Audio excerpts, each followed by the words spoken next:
J'aimerais aborder avec vous aujourd'hui un aspect de l'enseignement de Don Miguel Ruiz que j'ai eu l'occasion de développer dans mon livre Le don du pardon.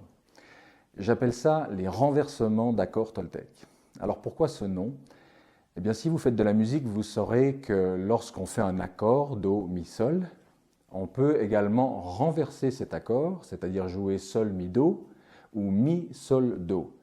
Ce sont à chaque fois les trois mêmes notes, mais qui, jouées différemment, inversées, renversées, vont faire sonner l'accord autrement et, on va dire, en révéler un aspect différent.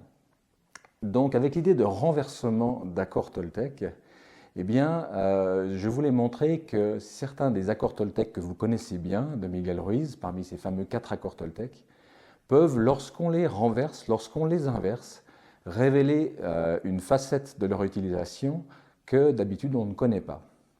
Alors en particulier, moi j'avais de la difficulté, peut-être est-ce pareil pour vous, avec 2 de ces accords, à savoir le deuxième et le troisième. Les 2 sont exprimés au négatif, c'est-à-dire que le deuxième nous dit « quoi qu'il arrive, n'en faites pas une affaire personnelle ». Autrement dit, ne prenez pas les choses personnellement. Et le troisième dit « ne faites pas de suppositions ». Alors vous avez peut-être entendu dire qu'en psychologie, on estime que le cerveau, notre cerveau, comprend mal les injonctions négatives. Imaginez, vous avez un enfant qui est en train de faire du vélo et vous lui dites « va surtout pas vers ce trou là-bas ». Et l'enfant, ce qu'il entend, c'est « trou » et hop, il va directement dedans avec son vélo. Donc pour éviter ça, on recommande toujours d'utiliser des injonctions ou des affirmations positives. Donc derrière l'idée du deuxième accord toltèque, quoi qu'il arrive, n'en faites pas une affaire personnelle, ne prenez rien personnellement. Je comprends bien l'idée qu'il y a derrière, mais en même temps, j'avais du mal à appliquer cet accord toltèque. Donc, je me suis amusé à me dire, mais comment est-ce qu'on pourrait travailler avec d'une manière qui, moi, me parle, qui me convienne? Alors, il se trouve que depuis tout temps, moi, j'ai pris l'habitude d'inverser, de retourner, de renverser les vérités, les propositions, les idées.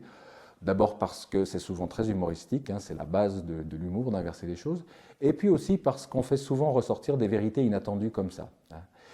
Si vous connaissez le travail de Byron Katie, par exemple, elle utilise aussi des renversements, des inversions pour nous aider à creuser certaines vérités. Alors, qu'est-ce qui se passe si on s'amuse à inverser ces deuxième et troisième accords toltèques? Eh bien, pour le deuxième, ça donne quoi? Ça donne prenez tout personnellement. Prenez tout personnellement. Quoi qu'il arrive, quoi qu'il se passe, prenez-le personnellement. Alors, quel sens ça peut bien avoir, ça? Eh bien, c'est assez intéressant, en fait, de creuser quelle est la clé cachée de ce renversement d'accord.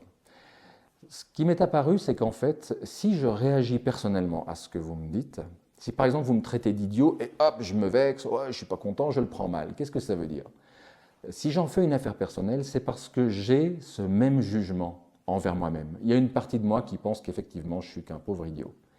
Donc en fait, votre remarque vient entrer en résonance avec ce qui se passe à l'intérieur de moi.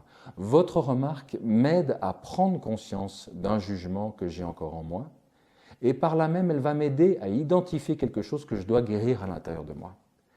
Donc ça devient extrêmement utile. C'est-à-dire qu'au lieu de partir le matin, puis je me dis « Ah, aujourd'hui, je vais faire super gaffe dans mes interactions au boulot, avec ma famille, tout le monde, je vais surtout rien prendre personnellement. » Bon.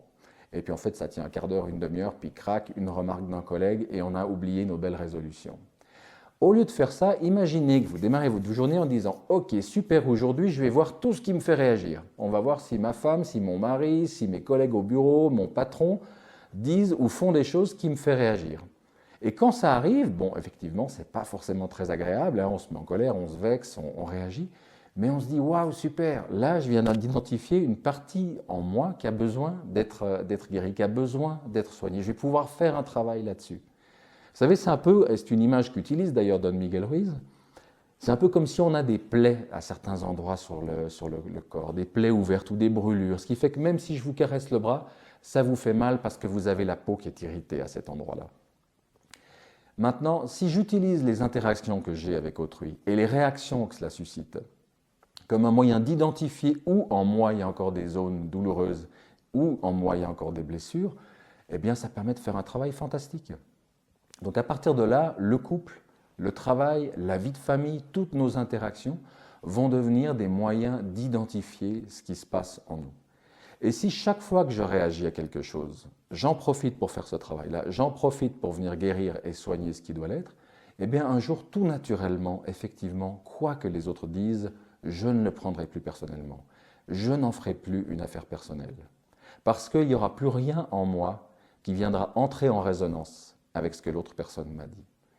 Donc c'est intéressant, ce renversement. Prenez tout personnellement, quoi qu'il arrive, faites-en justement une affaire personnelle, c'est-à-dire utilisez toutes les circonstances qui se présentent à vous pour identifier ce qui a besoin d'être guéri en vous. Je vous invite à essayer ça et à voir ce que ça donnera. Beaucoup de gens ont trouvé intéressant et se sont rendus compte que ça éclairait pour eux de manière différente ce second accord Toltec. Passons maintenant au troisième. Ne faites pas de suppositions. Le Dalai Lama avait dit la même chose il y a une vingtaine d'années, je me rappelle, il disait « Never assume », ne faites pas de suppositions, n'imaginez pas, ne supposez pas, soyez dans la réalité. Là encore, que se passe-t-il si on inverse, si on renverse cette proposition? Eh bien, ça donne quoi? Ça donne « faites plein de suppositions, faites beaucoup de suppositions ». Et ça, c'est très intéressant. Pourquoi? Parce qu'en fait, le problème, c'est pas de faire des suppositions au pluriel. Le problème, c'est qu'on en fait une seule et qu'ensuite on y réagit. Par exemple, je suis en train de rouler en voiture, quelqu'un me dépasse, me fait une queue de poisson, ouah, je m'énerve, encore un abruti qui ne fait pas attention aux autres, qui se fiche de tout le monde, etc.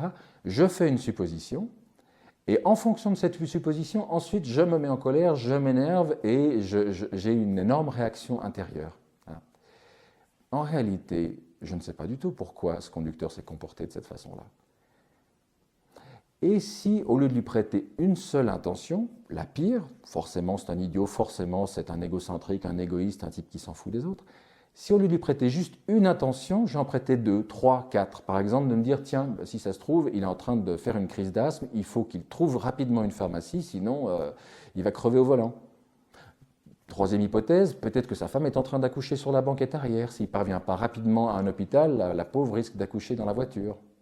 Quatrième hypothèse, il a marché dans de la colle dans son atelier, il a le pied coincé au plancher, il n'arrive plus à relever le pied. Bon, là on passe dans le comique. Mais c'est même intéressant d'aller dans l'extrait, d'aller dans les extrêmes et de chercher des possibilités complètement saugrenues. Parce que va-t-il se passer? Au bout de 2, 3, 4 hypothèses différentes, 4 suppositions différentes, vous allez arriver à la seule conclusion qui s'impose, c'est « j'en sais rien ». Je ne sais pas pourquoi il s'est comporté comme ça.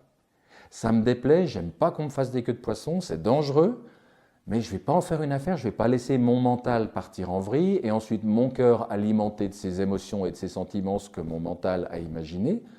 Je vais reconnaître que cette situation m'échappe, que je ne la comprends pas. Bon, je gère mon désagrément, ma contrariété et je passe à autre chose. Et si systématiquement, dans toutes les situations de la vie quotidienne, on prend l'habitude de faire 2, 3, 4 suppositions, eh bien on évite de se faire piéger par son mental, qui va nous servir les mêmes vieux scénarios, les mêmes vieilles histoires qui sont toujours finalement au détriment des autres. Quand on prête ses intentions à autrui, c'est une expression intéressante qui n'existe pas en anglais par exemple ou en allemand, prêter une intention à quelqu'un. Eh bien, quand on prête nos intentions à autrui, 9 fois sur 10 malheureusement, on prête des intentions négatives, les pires. C'est forcément que la personne est mal intentionnée si elle a fait ça. Et donc cette habitude de se dire « je vais faire plein de suppositions », je ne vais pas m'en tenir à une, je m'impose au minimum d'en faire 2. Regardez ce qui se passe en photographie. Vous avez un objet. Si vous l'éclairez simplement avec un spot, vous allez avoir une ombre de l'autre côté. Il vous faut au minimum 2 spots pour que les ombres s'annulent et qu'on voit l'objet à peu près complètement. Et les photographes n'hésiteront pas à en prendre 3, 4 et des déflecteurs, etc. pour qu'on voit vraiment bien l'objet sous tous ses contours. De la même manière, il faut que nous apprenions à utiliser notre mental, non pas d'une seule façon, avec un seul éclairage, un seul point de vue sur les choses, mais plusieurs. Surtout dans des situations où finalement on ne sait pas. On ne sait pas pourquoi un tel a agi comme ça.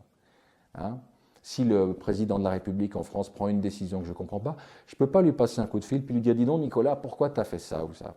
Donc, est-ce que je vais simplement partir de la supposition que c'est quelqu'un qui se fiche de ses concitoyens et qui prend des décisions absurdes, ou est-ce que je vais laisser une marge de manœuvre ouverte?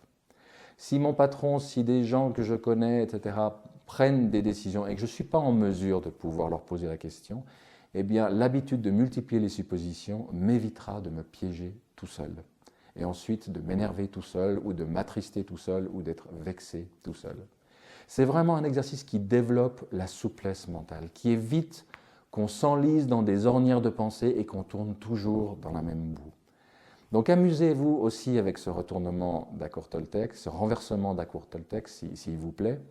Amusez-vous à faire plein de suppositions. Plein, ça veut dire au minimum 2, complètement contradictoires, et pourquoi pas une troisième, et pourquoi pas une quatrième.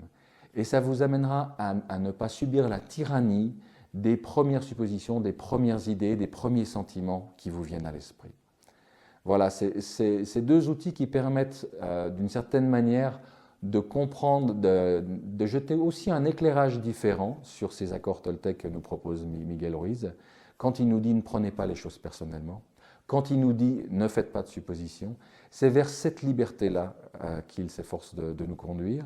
Et en inversant la proposition, c'est juste une manière différente d'arriver au même but, qui conviendra peut-être plus à certaines personnes, moins à d'autres. Ça, c'est la liberté qui incombe à chacun de choisir ce qui lui convient le mieux. Voilà, je vous souhaite beaucoup de plaisir à jouer et à découvrir ces renversements d'accords Toltec, et pourquoi pas, par extrapolation, de cultiver l'habitude d'inverser, de renverser des propositions, des méthodes, des outils qui vous sont communiqués. Vous verrez, c'est très amusant et c'est souvent très instructif.